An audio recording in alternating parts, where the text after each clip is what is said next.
I wanted to finally tell my second birth story. So I gave birth to my daughter, my second child, about 6 weeks ago on September 19th, and I had an unmedicated birth. And by that, what I mean is I did not have an epidural. So that will come into play. But I wanted to tell the story starting at about 35 weeks. She was born a few days early, nothing crazy, but my son was a week late, so it felt very early for me this time. So around 35 weeks, I had had a totally normal, like very uneventful pregnancy, like very textbook. And I had Braxton Hicks starting pretty early on this time. I'd say around like 16-ish weeks. But around 35 weeks, they were out of control. Like so frequent, so uncomfortable, but not painful, just like very frequent. And then around 36 weeks, she dropped so much. I made notes, so if I keep looking down this way. 37 weeks on the dot, I was so congested, and that can be a sign as well. A lot of people say that like you get very congested before you have your baby, and I thought that, I was like, oh my god, she's gonna be so early. She wasn't. And then 38 weeks, I was just a giant bee. I was so irritable. I was in a miserable mood 24/7. I would bite anybody's head off. It was great. It was also very hot out and September, and I was very pregnant, but so give me a pass. Then at 38 and 4, I had my 38-week appointment. I was 1.5 centimeters. They said about 20-ish% effaced, super duper low. And I had a posterior cervix, and they couldn't do a sweep. I credit a lot of the lowness of this baby to the fact that I worked with a doula is not the right word, like a private nurse essentially, who acts as a doula but is a licensed RN. She's almost a midwife actually. Her name is Kelly, the baby witch, New Hampshire. If you're out here, look for her. She's incredible. She does all this stuff called like body balancing and body ready method and all of this. What's the other one that she does? I can't think of the word. Spinning babies, that's it. So she does all of this, and I'd been working with her since about 32 weeks, maybe a little bit earlier, to start to really move the baby down and get her in an optimal position. And this was so different than my first pregnancy, where it was me just kind of like winging it. So I did a lot of that. I also worked out at a CrossFit style gym until a little over 38 weeks, and then I stopped going because I couldn't do anything and I was dying. But working with Kelly, I think really was I credit the earliness of my baby without being too early, and not the labor was easy by any means, but like getting through labor, I credit to her. So that was all at 34 weeks, no sweep, okay? 39 weeks on the dot, Kelly and two of the other nurses that work with her, Jenny and Sabrina, came over and we did boot camp, as they call it. And we started, it's kind of like mile circuit-esque stuff, but we really started working on opening my pelvis, getting the baby to turn and move down. And literally after that one session at 39 weeks, it was over for me. My pelvic pressure was through the roof. I was like, this baby is going to fall out if I step in the wrong direction. She didn't, but I was like afraid to go outside. I was like, she's gonna fall out on the sidewalk. Like, she was so low. And then at 39 and 1, I woke up, so the next day, with contractions 30 minutes apart. I was in the bathroom like all day. I went for a 4.5-mile walk, and I was so tired, but I still had a lot of energy. It was very weird. And my acid reflux was so bad. So this was like 3 days before I had her. And all of these things, I just started to notice all these small changes start to occur, which was crazy. Then at 39 and 2, I had a sweep at 11:15 in the morning. 90 minutes later, I lost my mucus plug, which could mean nothing. I lost it, I think, like 5 or 6 times that day. I feel like just like pieces of it. It fell out in pieces, which with my first, it fell out like all as one. So different baby to baby. And my contractions really started around like 2 p.m. I went out and I curb walked. I like just tried to do all these things. I tried to rest, but also like be a little active to keep things going. So it was this weird like balance of that, but I could just feel that something was different. So 39 and 3, I woke up at 5:15 in the morning, and my Oura ring said that I was showing major signs of biometric distress. And I was like, what does that mean? What's wrong with me? So I just kind of kept going about my day. My contractions still didn't feel great. I had to do a Zoom interview a new person for my job at 9 a.m. I barely remember being in that interview. I was like on a different planet because I was just constantly thinking, I was like, oh my God, is it happening? Is it happening? Is it happening? 10 a.m. Kelly came over, we curb walked. I had another interview at 11:15. That ended up being the person that we hired, and she probably thinks I still haven't met her because I'm still on maternity leave, and she has started. She's probably like, oh, the lady that like couldn't have a conversation because I was just having so many contractions. And we wrapped that up like 12:30, and I texted my boss and I was like, hey, I'm logging off for the day because I'm pretty sure I'm going into labor. Something's different. And I was trying to be realistic around the fact that like something felt like it was happening, but at the same time, my son was so late and I thought I was going into labor so many times with him that like I was trying not to get myself too excited. So then at 2:45, I ended up calling my OB around like 2:15, and they were like, we can get you in at 2:45 for a quick provider visit just to like check your progress. So I was at 3 centimeters, 60% effaced, and -1. I also don't know if I mentioned, I had a sweep the day before. Did I mention that? Yes, at 11:15 on Wednesday. So it was like 24-ish hours later, everything started to really feel like it was happening. And, you know, what, 25, 26 hours later, I had my provider visit, and I had progressed from, I don't know, I don't even think they told me how dilated I was, but I know she said she could do like a mild sweep. So like I wasn't that dilated, I wasn't that effaced, anything like that. At 2:45 that next day, I was 3 centimeters, 60% effaced, and a -1. So things were progressing. They sent me over to the hospital for a non-stress test because they only had one non-stress test area and it was being used. So they sent me over, and I wasn't progressing. So my contractions were like very infrequent. They were far apart. They weren't very strong. So they were like, you know what, go home. We're not going to keep you at the hospital, and you might be back here later. And I was like, okay. So we came home, Phil and I, and my mom got Teddy home from school. We had Jersey Mike's, and I remember just sitting there. I was like laying on the couch eating my sandwich, and I was like, I can't even eat this. I can't eat this. I need to go to bed. I'm so tired. I just feel so off. The contractions were like really starting to pick up, and we had a nice little dinner with Teddy, and then my mom took him for a sleepover because I was like, there is no way in hell we are not going to the hospital tonight. Like I just knew it.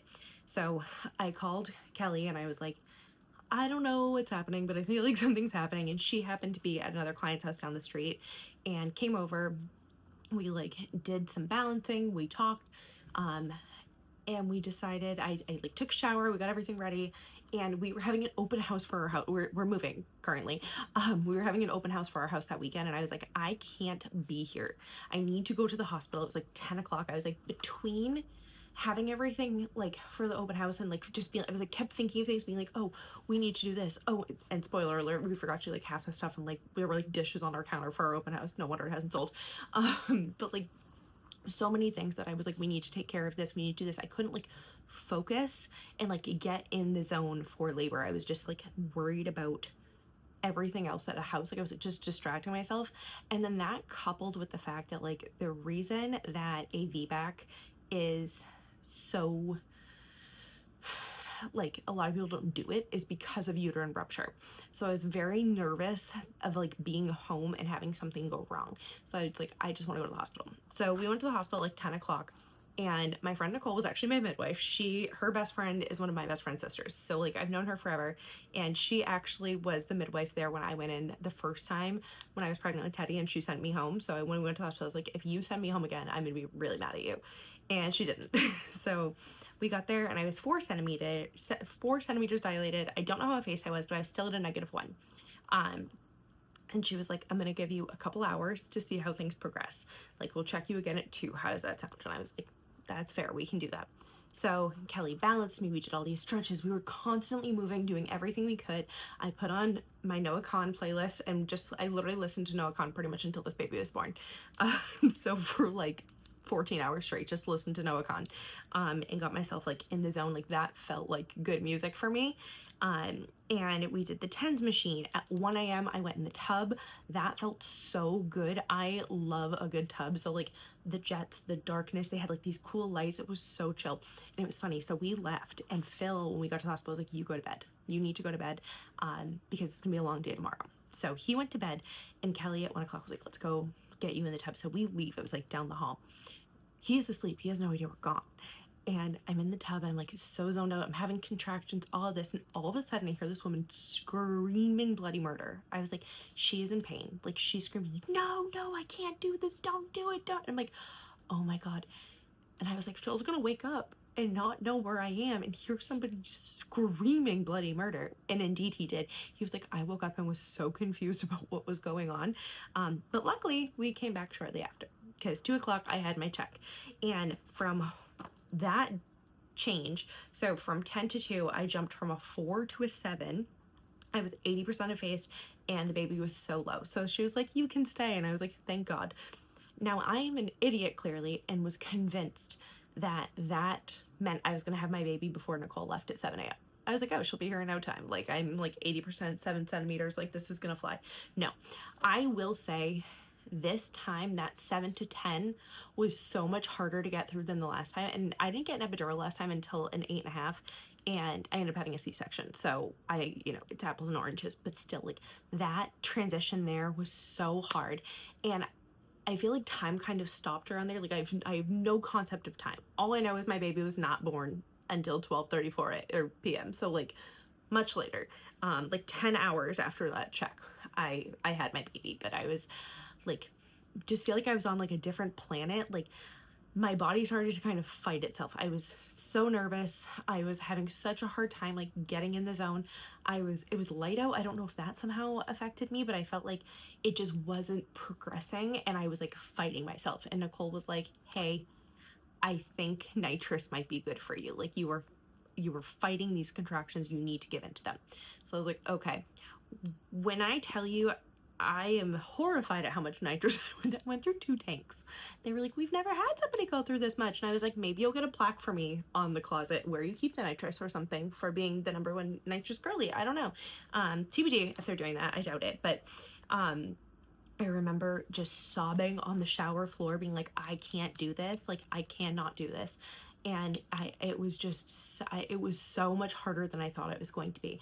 And I think the thing that was so hard for me mentally was the first time around, I knew I could get an epidural, and this time I could have as well, but I didn't want to. So it just felt like, you are going to go through this and you're going to put yourself through this. And I don't think I really understood how hard it was going to be and how physically demanding it was going to be. And I'm so happy that I worked out as much as I did leading up to it, because it is a workout.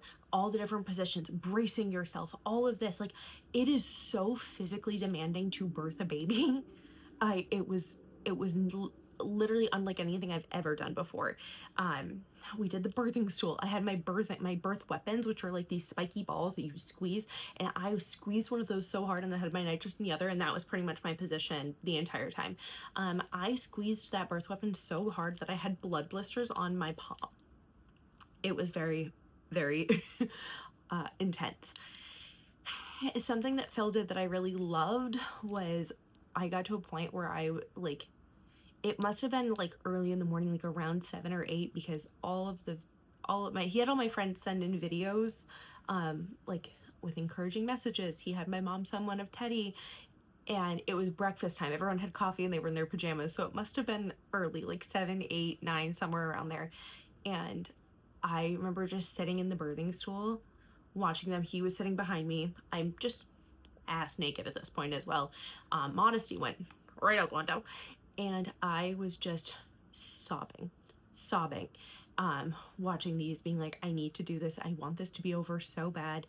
I don't really know how long I pushed for, but I remember at some point, like after the birthing school, I remember getting back on the bed and leaning over the back of the bed. I had my nitrous over one side and I had a blanket, and I was just like trying to just like go to a different place.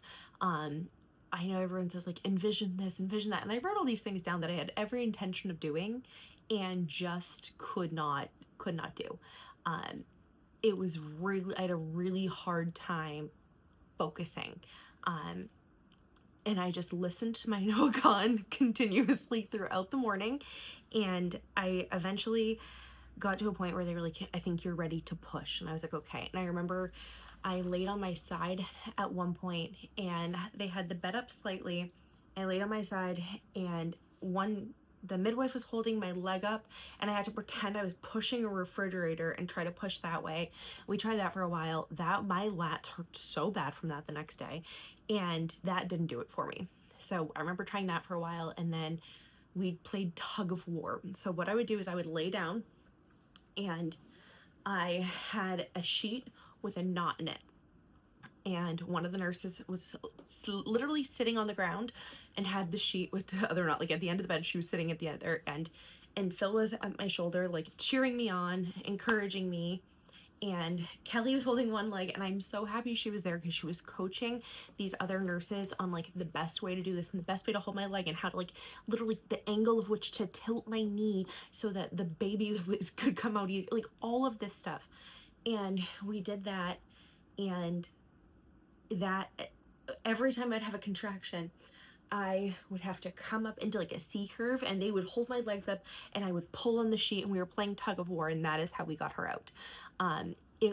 I feel like it took 40 years.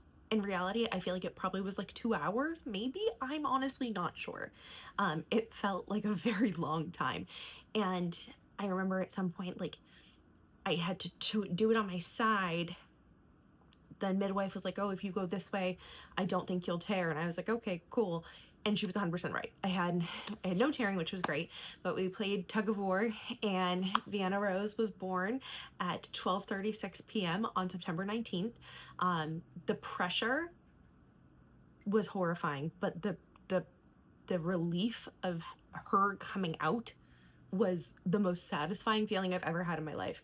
And they got her, and at first she was like very stunned, so she didn't cry. And that was really hard for me because Teddy, he yelled so loud he punctured a hole in his lung when he was born, my son. But then they had to take him, and I didn't get to see him until he was like 9 hours old because he had all these things. He needed oxygen, he had delayed transition, just all this stuff. But to not hear her cry was really scary and very, very stressful for me. But Kelly just kept assuring me she's fine, she's just stunned, she's okay, she's fine, she's fine.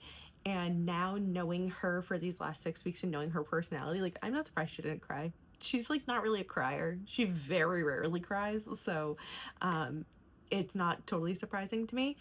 And then I cut her cord, which was super cool. So they put her on my chest, and Phil had no interest in like cutting the cord. He was like, I don't want to do that. And I was like, I do. So I got to cut her cord, which was so cool. And they were like, it can be a little tricky, like it's kind of like this gummy texture, whatever. And I was just like, phew, and cut it. And it was the best. It was such a redemptive experience. Although it was so hard, it was so redeeming to have not only a VBAC and not only like unmedicated, but just to go through all of that. And no matter how hard it was, like, it still what I wanted to happen happened. I didn't get there the way I wanted. I was really hoping to have no drugs. I was really hoping not to use nitrous, but honestly, I'm so glad I did, even though it was just a distraction. I used nitrous the first pregnancy or the first labor and hated it. So I probably wouldn't have done that without Nicole's encouragement, and I'm so happy. Trust your professionals. She knew what she was talking about, so it made a world of difference. And also, like, this experience showed me like how important it is to have someone that is with you, if that's something you want. But I just kept thinking, like, if I had been just Phil and I from that 10 to 2 of me trying to get myself to progress and go into labor, I wouldn't have known what positions to be in. I wouldn't have known what questions to ask. I wouldn't have known about the tub. I wouldn't have known what to do with all of this. So having somebody who that is their job, and they're looking out for you, and they're taking care of you, and they're helping you, like, it made such a difference. Like, when I tell you would I have done this without Kelly? Would I have had to? Yes. Would I ever want to? No. She's not a doula because she is a registered nurse. So having somebody who has that medical background was so wonderful for me. She could read my charts. She knew exactly what was going on. She knew just everything. At some point I got Pitocin too. I think it was to get the placenta. I don't know. At some point I got Pitocin. I don't remember when, but I forgot that happened. The whole thing was just like a whirlwind. Doing it unmedicated was so much harder to remember in so many ways, but so much better in so many ways. And I remember so much more of it in so many ways. It was just a very different experience. And And the question I keep getting from people is like, if you have another one, will you do it unmedicated? Honestly, I don't know. I'm so happy I got to experience it. It was the hardest thing I've ever done in my life. Easily the hardest thing I've ever done in my life. It was the most beautiful thing. I've never felt so strong. I've never been so proud of my body. It was so hard. Recovery, light years better than a C-section. Everything has been better. Breastfeeding has been better. All of it has been so much better, but it was physically, and like, this is not shocking, but like physically the hardest thing and mentally the hardest thing I've ever done. So that is the story about how sweet little Vivi got here. If you have any questions, I'm here. A VBAC, if you want one, go for it. It was so redeeming, especially because my first was an emergency C-section. So that is everything. I'm just so happy she's here. And we'll see if we ever do this again. Who's to say? But I appreciate listening. And again, I am here if you have any questions about this.